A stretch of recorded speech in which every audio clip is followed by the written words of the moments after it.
Let's start this episode with a little time travel. We're going to go all the way back to 2012. You might remember that K-pop sensation Gangnam Style has taken over global radio waves. I mean, everybody is doing that dance. But that's not the only thing that's happening. There's also climate stuff going on. Lots of fossil fuel developments. BP is still cleaning up the Deepwater Horizon spill from 2 years earlier. The Canadian tar sands are kicking up renewed interest. Oh, and Shell plans to move forward on a new project, Arctic oil exploration. In hindsight, it seems kind of crazy that folks would be drilling for new oil in the Arctic a decade ago. But the Arctic is estimated to hold about 13% of the world's undiscovered oil and 26% of undiscovered gas. Big oil's not about to miss out. Shell was the first of many that were lining up. You know, Equinor was planning to go into the US Arctic. Chevron was looking at the US Arctic. We felt that Shell would be the opening of the gates into that frontier. That's Louise Rouse. At the time, Louise was a young consultant working for a nonprofit called Share Action when her team got a daunting request to try and block Shell from opening those gates in the Arctic. They weren't climate scientists or even protesters. They worked with investors, including ones who owned shares of Shell. Louise's job was twofold: convince investors that Shell's Arctic exploration was a big financial risk, and get them to persuade Shell's management to halt the project. The story the industry was telling at that time was that frontier exploration, big mega projects, was going to be the future of the industry. And we wanted to challenge that. We felt that if we could challenge that growth narrative that the industry was selling, then we could actually sort of attack the foundational beliefs about the oil industry in the market and the future that investors thought might exist for the market. And the Arctic became one of the major frontiers that the industry was looking to exploit. So Louise and her team repackaged climate change in a more investor-friendly way. They argued that the potential for oil spills was financially risky, that the Russian energy company Shell was negotiating with for drilling access had an irresponsible history. Shareholders who simply stood by would be playing roulette with their own millions of dollars in stock.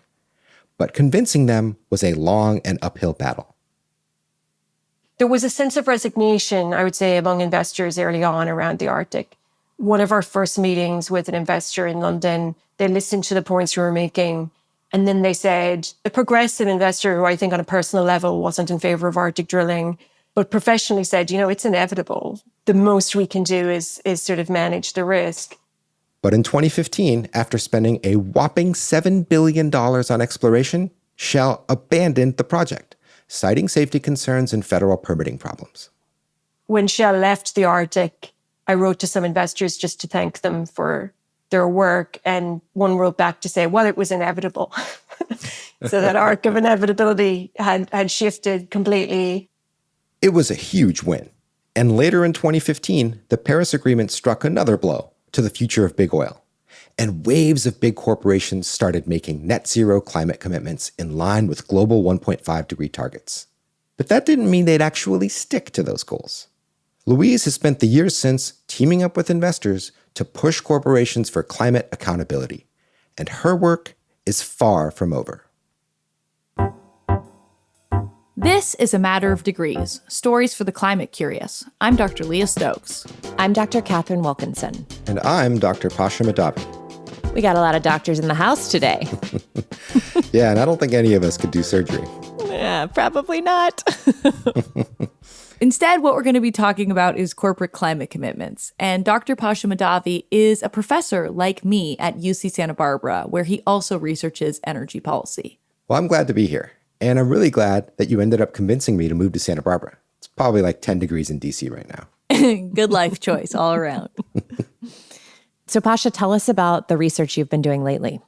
So my colleagues and I looked at the biggest oil and gas companies in the world and compared what they said they would do on climate to what they would actually do on climate. And those things did not line up. I mean, there's been an explosion of pledges in recent years. If you think back to 2019, only 16% of the global economy had made a net zero pledge. But by 2021, in just 2 years, almost 70% had made a commitment. Wow, that is a huge jump. And I imagine there are lots of folks who think that's a really good thing that these pledges have grown. Well, yeah, but there's just one teeny tiny problem. A lot of those pledges are meaningless. While we're seeing all these statements, we're also recognizing that a lot of this is greenwashing. There are pledges that might look really good on paper, but they do very little to actually lower carbon pollution in any time frame that we know is necessary. And I do feel like a lot of these things come with very swanky websites about net zero goals, Paris aligned. But I know recently there was that Shell memo that came out that read, and I quote, "Please do not give the impression that Shell is willing to reduce carbon dioxide emissions to levels that do not make business sense." So net zero on the one hand, actually not going to do anything on the other. Exactly. And what's kind of wild is that Shell's done a lot better than other companies like Chevron and Exxon. Wow, that's depressing. So, Paasha, how do we actually tell what's bold from BS? The first thing we need to unpack is what categories of heat-trapping pollution that these companies are counting. Every company has 3 different scopes of emissions, sometimes thought of as burn, buy, and beyond. So, let's say I run a bakery. Scope 1 means all the emissions I directly burn and control, like the gasoline for my delivery cars or the amount of gas that I use to heat my ovens. Okay, I'm following. So you're trying to make some croissants. So that's all the pollution associated with making the croissants and getting them to the people. Exactly. Scope 2 is all the emissions I buy for my business. So I don't have total control over these. It's kind of like the electricity that I pay for to power my bakery. Okay, and what about like the pollution for the wheat that you had to buy to, bake that croissant? So all of that is put into scope 3. All the indirect emissions that are completely beyond my bakery, but things that we still need to make a loaf of bread. So it's fertilizer, it's used to grow the wheat, flour, it's methane from uneaten leftovers from a landfill. I mean, these emissions might not even be directly related to the croissant either. Like if my employees' retirement plans are invested in other companies that are emitting greenhouse gases. This is a very progressive bakery where you're giving retirement plans to your employees, Paasha. I know. I'm actually wondering if you might be hiring anytime soon. And is there a monthly croissant stipend also? I'd like to know about that. So we've got scope 1, the things you're burning within the bakery. Scope 2, things that you're buying for the bakery. Scope 3, happening well beyond the bakery, but still related. So let's take it from bakery to a company like Shell. Their scope 3 emissions then would include things like the gas that people are buying at the pump, right? Or the jet fuel that gets used for airplanes. Yeah, exactly. Scope 3 amounts to somewhere around 90% of all Shell's emissions. And it's not just the case for fossil fuel companies. I mean, the vast majority of most companies' emissions are scope 3 in this beyond category. They're also the most difficult kind to measure. And I have to imagine that means a lot of companies just don't measure them. Like, how can we possibly quantify and be responsible for the emissions of our customers? Sadly, yes. Many climate commitments only include plans and measurements for scope 1 and 2. And remember how I said Shell is unique? It's because they're a company who actually does include a portion of their scope 3 emissions in their commitment. But, and this is a big but, their plan to reduce those emissions relies heavily on carbon offsets. Womp, womp. We've heard this story before. Well, get ready to hear it again, because carbon offsets, or carbon neutrality, is very different from zero emissions. And that difference will make or break our climate future. Carbon neutrality means essentially a balancing of your carbon dioxide emissions with carbon credits, carbon offsets, and those can be emission reductions or removals. It doesn't really distinguish, but basically it means a balancing at any point. That's Emma Watson. She works for the Science Based Targets Initiative. Her organization helps set net zero standards for climate pledges, and they see a bunch of carbon offsets in companies' proposed commitments. I mean, a basic example is if a company emits 100 tons of carbon per year, they pay someone else to plant enough trees to balance out those tons of carbon emitted. But of course, climate change is already decreasing the planet's natural methods for carbon absorption. I mean, planting trees does some good, to be sure, but as we've unfortunately witnessed, trees burn, and we obviously can't just buy more soil or ocean or atmosphere to bring back to Earth everything that we've put up into the skies. The number one thing we need to be doing is stop burning fossil fuels. We don't have time for more excuses that push climate action further down the road. And Emma told me there's a few things to look out for in pledges that aren't really about making climate progress. So I think there are a few red flags, as you say.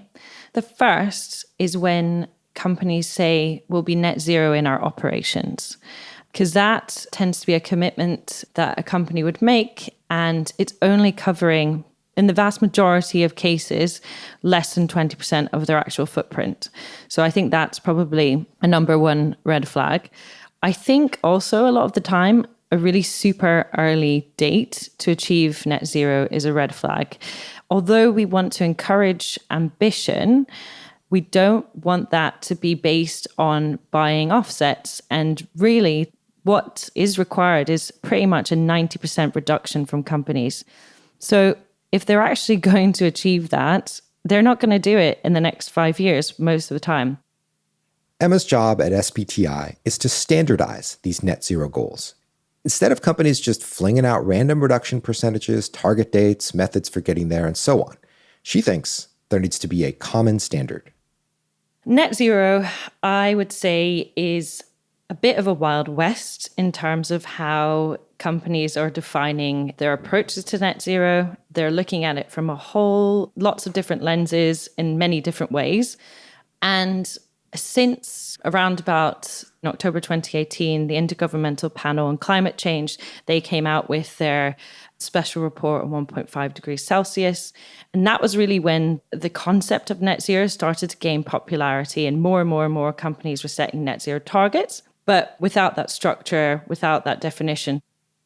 The lack of standardization is a big problem. It makes it really hard to understand what companies are even doing. I think 3 years ago, we published our first progress report. And what we found was that a lot of companies weren't actually reporting in the way that they'd committed to. And that made it really hard for us to understand whether companies with science-based targets are actually doing what they've signed up to do. We need to have pledges that can be measured. And Emma told me that the first thing we need to see in these pledges are short-term targets.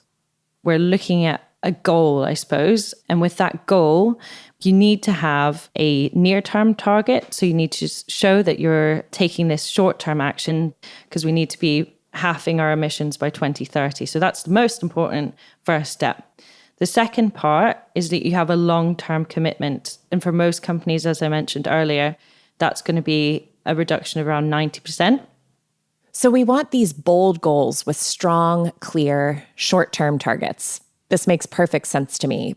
But the question I'm left holding is, what is it going to take to get more of these legitimate corporate pledges? Sprinkled throughout this season, Leah and I are going to share a few podcast recommendations that we've curated for y'all. So many of us understand that food is a critical piece of the climate puzzle and want to eat better for the planet, but we're not always sure how to do that. There's a lot of confusion. But there's a podcast that we'd like to recommend that can give folks some clarity. Climivores is a show for people who are trying to navigate the complex relationship between healthy food and a healthy planet. It's hosted by journalists Tamar Haspel and Mike Grunwald, and they explore the complicated, confusing, and surprising relationship between food and the environment. And like a matter of degrees, they're asking and answering all sorts of questions like, is fake meat a good alternative to beef? Are vegetables climate friendly? Does local food actually matter? Climivores empowers us to make food choices that are actually good for the environment. Find Climivores wherever you listen to your podcasts. When it comes to climate action, there's one critical group that can directly influence a company. It's shareholders. And when you want shareholders to take a stand, you call someone like Louise Rouse, who we heard at the top of the show. Louise had to convince Shell's investors to push for climate action because she knew Shell itself never would. I work as a consultant to nonprofit groups around the world to help them engage with the financial community on issues that concern them. We're trying to make NGOs as effective as possible within the finance sphere. So really trying to ensure that the fantastic work and research that they develop lands with this key stakeholder, because it's sort of painful to see when it doesn't, frankly, that there's this great piece of research that has just not landed, has passed people by, they haven't seen it. And there is this sense that maybe if it was packaged slightly differently or delivered by a different messenger, that it would achieve greater impact. So that's, really the mission is to help other groups, because I'm not a climate scientist. I'm not an expert on lots of the issues I work on, but I feel I have the ability to help message that work in a way that can make it as effective as possible. Imagine the race to net zero is a relay. First up is a nonprofit like SBTI. They hit the ground running. They're standardizing goals and pushing for decarbonization. They're saying, look how hot this place is getting. Here's why, and here's how you can cool it down. Then they pass the baton to someone like Louise. Louise takes that climate science baton and repackages it into something a little different, something that will resonate with investors. Well, investors ultimately are the owners of companies, and Milton Friedman's theory is that those companies owe their obligations to those investors, and shareholder return is the primary goal of management. But in theory, shareholders can direct management, they can appoint management. And so they do have the power ultimately to withdraw their money and their investment if they feel the company is not a good return for their money. So this is one of a few levers shareholders have to influence a company: divestment. Divestment at a large enough scale scares management because it sends stock prices way down. And it's also galvanized media attention around corporate climate action. I think both Shell and Exxon, if I remember correctly, have referenced the risk of divestment in the big range of risks that they're kind of legally obliged to disclose. They're having to spend a lot of time talking to shareholders, much more time than they would have spent 10 years ago, talking to people who are saying, it's becoming challenging for me to hold you. They are talking about the challenge for people to continue holding these stocks. So it's a very real thing.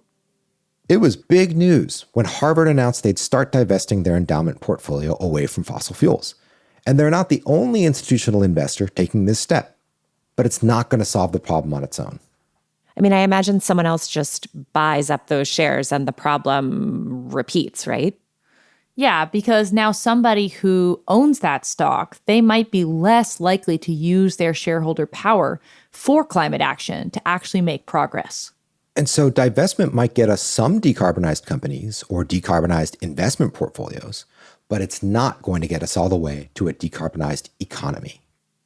I can sell any stock I hold in an oil company. That won't necessarily help the world decarbonize either. Now, that doesn't mean divestment doesn't have a very important role to play in changing the social license status of an industry. We would not have the movement we have in policy and regulation space without the divestment movement.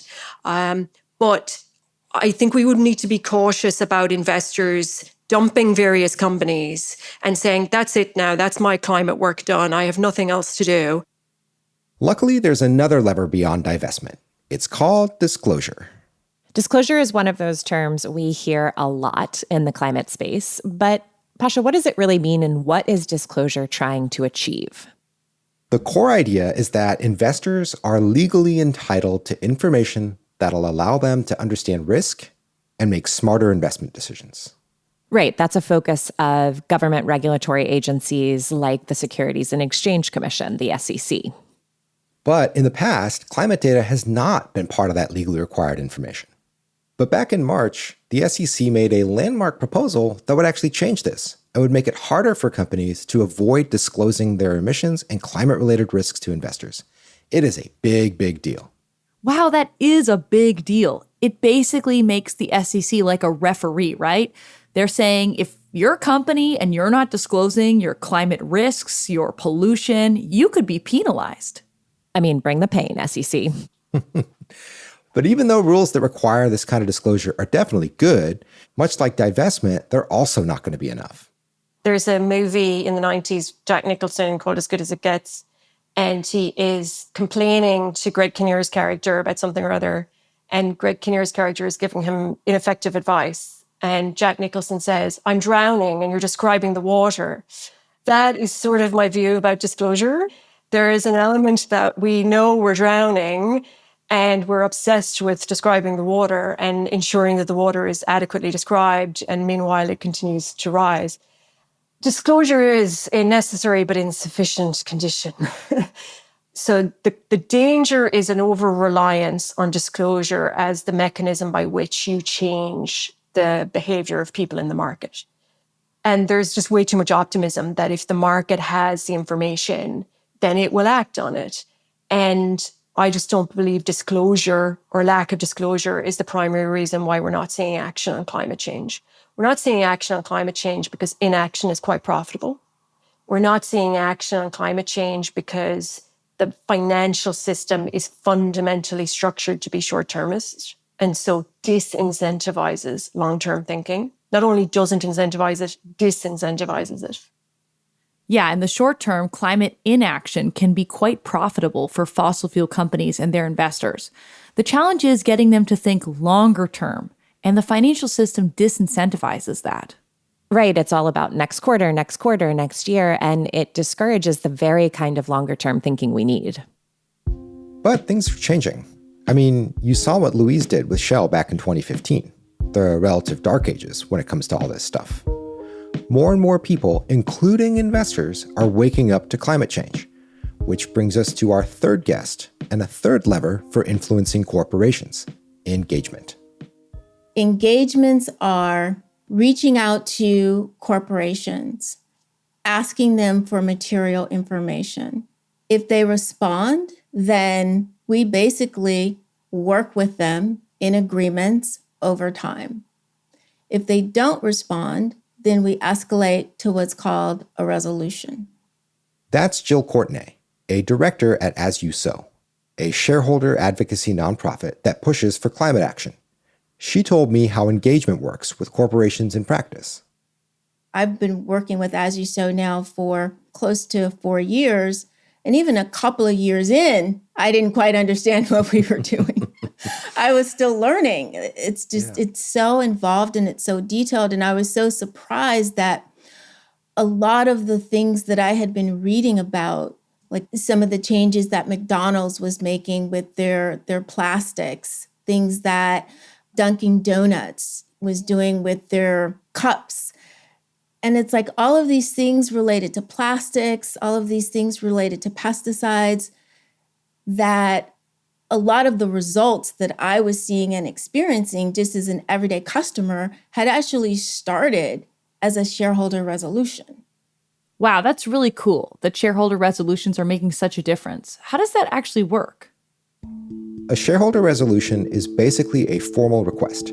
Shareholders can demand that management take action on an issue like climate.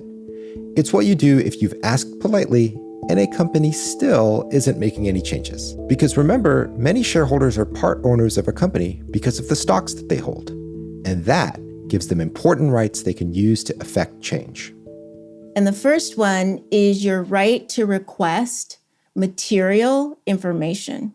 And material information or materiality, it's any data that a shareholder needs to make a choice to buy, hold, or sell their shares.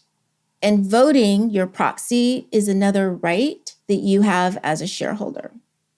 This year, shareholders have submitted a record number of resolutions. Almost a quarter of those are about climate change. I mean, shareholders at Costco and Boeing voted in favor of resolutions asking management to report and take action on Scope 3 emissions, the beyond we were talking about before, all thanks to the work of organizations like As You Sow. We're asking for, and we want the ability to know and to document what the companies are committed to, what they've said they're committed to. Because company statements, they can say that they're doing all sorts of things. And without being behind the scenes, we really have no way of knowing. And so asking for material information is one of the first steps to holding them accountable. Because when we file resolutions or engagements, these become agreements that are in writing that we're actually holding them accountable to. Resolutions aren't legally binding, but it would be a bad look for a company to overlook a resolution that gets a 20% vote in favor. I mean, they'd be flat out ignoring 1 in 5 of their shareholders, the very people they're supposed to make money for. And guess what? You and I and a lot of our listeners might already be those shareholders. So most people who are participating in 401k plans through their companies or their workplace, they have very little idea of what's actually inside those mutual funds and if it's aligned with their values, either financially or otherwise. And that's 100 million shareholders that are in 401k plans. That's approximately $10 trillion of assets under management. That's a lot of money that has very little oversight. Most of us are invested in the stock market through 401ks and mutual funds. But even if you've had $2,000 invested in an individual stock for 3 years or more, you have the right to vote and propose a resolution. Okay, I am digging this newfound power, Paasha. And I like that it's sounding more political and more democratic than we might think about the financial space. But I'm wondering if we are running into the same problem we've touched on, that these resolutions are asking for better disclosure, better reporting, but we also know that's not enough. In the story of corporate climate action, this is where policy comes in. Oh, my favorite. You know I have a PhD in public policy, right? It's now becoming very clear why Leah encouraged you to move to Santa Barbara, Paasha. Remember the SEC proposal I talked about earlier? The one that would push companies to disclose their emissions and their climate risks? The one that was announced back in March. But proposal seems like the key word here. It is. But if the proposal is enacted, then everybody has to play by the same rules. The idea is that more investors will start investing in companies with better climate data and better decarbonization plans. Emma said it best when I spoke with her. Not everyone's going to report on a voluntary basis for us to make the right decisions. So we need it to be mandatory and we need it to be done in the right way. So we very much welcome that the SEC coming through and hopefully we'll see more and more companies disclosing this information so we can make those right decisions. Last spring, we got a peek into what these SEC rules might look like. In May, the SEC fined Bank of New York Mellon $1.5 million for implying that some of its funds met ESG investment criteria when they didn't. And let's just do a quick definition shout out here. ESG, remember, that's everything environmental, social, and governance within a corporation. So $1.5 million, that's kind of a slap on the wrist for a big bank, right? But it is also a precedent. It means that the SEC is not looking the other way anymore on blatant greenwashing. And hopefully, the same will be true for big companies if this disclosure rule passes. Cracking down on greenwashing is absolutely a step forward, but it's not going to slash carbon pollution. We need to approach this from multiple political angles. Here's Louise again. Ultimately, these are political issues that should be solved by regulation and policy, rather than government's preference is for the market to solve this, and we don't need to get involved. And that is sort of the abdication we're having by politicians about climate change. We don't want to solve this. The market should solve this. And I think what you see is some market participants do not want that responsibility, and not necessarily for bad reasons, but they do not believe it is their role to be a regulator or to be a government. The market has a pretty clear track record here. It's not going to drive voluntary pollution cuts. Too many players are still missing the big point. Climate change poses huge financial risks. Most investors and executives haven't factored that into their equations quite yet. I think a lot of people don't think they're personally exposed. And by that, I mean their own professional lives are exposed. They're not measured on any metric that makes it relevant to them. Their bonuses are not dependent on it. And in fact, as I said, I think they're disincentivized from looking at it. And then it's a time frame of exposure. So I think they do still feel this is quite some way away. People who buy and sell actively they believe they'll get off the train, before that's their whole skill set, right? And they are ignoring, the macroeconomic risk. In other words, fancy algorithms and smart people who care about stock prices and returns are missing the forest for the trees. And that's partially because for a lot of executives, their jobs and compensation depends on them not getting it. They're just not getting paid for climate progress. That's why the push needs to continue to come from investors. Unlike most executives, they're thinking a little more long-term, especially institutional investors like public employee pensions. Louise pointed out the importance of big investors focusing on climate in particular. The advantage that a financial actor has in that space is all of these sectors fall into their remit because they're investors across the economy. So they do have that cross-sectoral legitimacy that individual companies in those sectors might not feel that they have. And it would be good to see it being used. We need investors and the SEC to cement climate disclosure as the norm, and then move on to bigger political asks. Because if you believe, for example, oil companies should not be undertaking new exploration, and you might be making that clear to companies that you invest in, and you might even be considering leaving a company who's not agreeing with you, are you engaging with governments who are issuing licenses? Are you making clear as a major political stakeholder that you don't want that to happen? Because even if you don't hold a single oil company and governments continue to issue licenses and they continue to be drilled, then you're subject to the same risk as you were, with the exception of that particular stock performance. We need investors, for example, who are countering those who are calling up saying drill, drill, drill, and pushing for companies not to transition. That is happening. But we need them to be much more forceful and also to begin political engagement. Investors can engage politically in two big ways. First, powerful investors can lobby the government directly for tighter regulations. And second, if investors know an executive is sympathetic to the cause, they can push that executive to lobby the government too. I like it. It's a bit of a teamwork approach. It is. Executives of companies and big investment firms meet with government officials multiple times a year to talk about policy. Climate risk could, and honestly should, just get rolled into those conversations. Okay, so what's the holdup? Well, the truth is, many corporate leaders don't think they should be pushing the government to do this. They're afraid of blowback from their conservative investors or even from their boards. Yeah, there's a whole opposition movement going on. Republicans in red states are lining up to oppose what they call woke capitalism. It sounds like the story you've brought us, Paasha, is that there are challenges and barriers everywhere we look, but also potential footholds for progress, and it's going to take leaders stepping into all of them.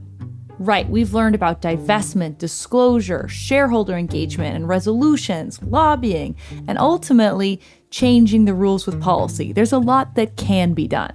It gives me some hope that we can make progress if investors, executives, and the government all do something to move us towards climate progress.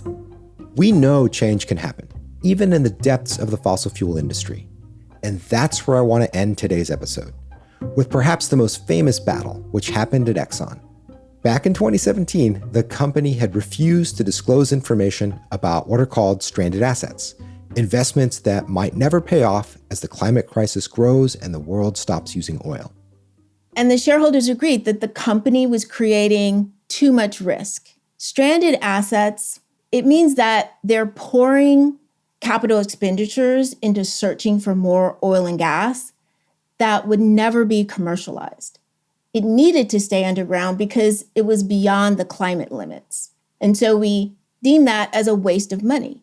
So we got a majority vote, and still the company did nothing. So in 2018 and 2019, a group of shareholders voted no confidence on the board. Yet because there were no other board members running, even with low votes, the entire board stayed intact. So Jill and her team, along with other shareholder advocates, took it up yet another level. So in 2021, As You Sow worked on an initiative that brought a 6-person board slate to Exxon and negotiated for 3 board seats. And then Engine One also ran a board slate for multiple seats. So we ended up with 5 new board members.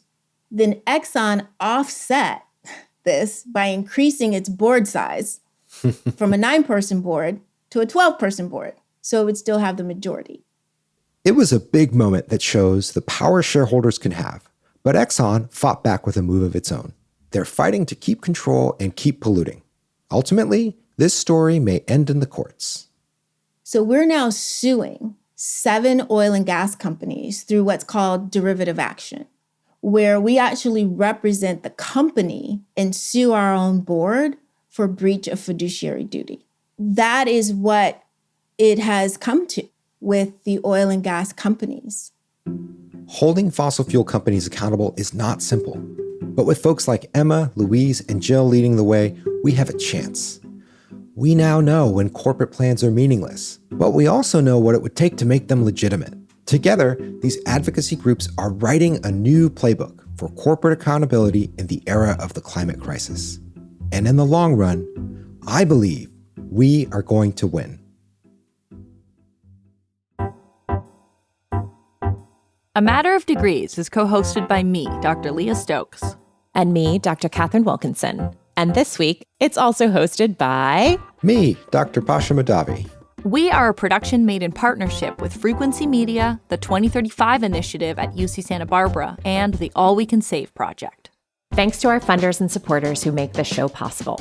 Energy Foundation, Northlight Foundation, McKnight Foundation, Bloomberg Philanthropies, and the 11th Hour Project. If you're digging the show, please hop on Apple Podcasts or Spotify and give us a 5-star rating or leave us a review. Jordan Rizzieri is our producer. Catherine Devine and Emily Krumberger are our associate producers. Ina Garkusha is our supervising producer. And Michelle Corey is our executive producer. William Cagle and Ellie Katz wrote the script, and Isabel Moncloa Daly and Becca Godwin were script editors. Matthew Ernest Filler is our lead audio engineer, mixer, and sound designer, with dialogue editing and additional mixing by Claire Bidigary Curtis. Rose Wong designed our new show art, and Sean Marquand composed our theme song. Additional music came from Blue Dot Sessions. Research, fact-checking, communication, and production support by Daniela Schulman, Amarachi Metu, Jenna Cameron, and Madeline Jubilee Saito. Come back soon as we tell more stories for the climate curious.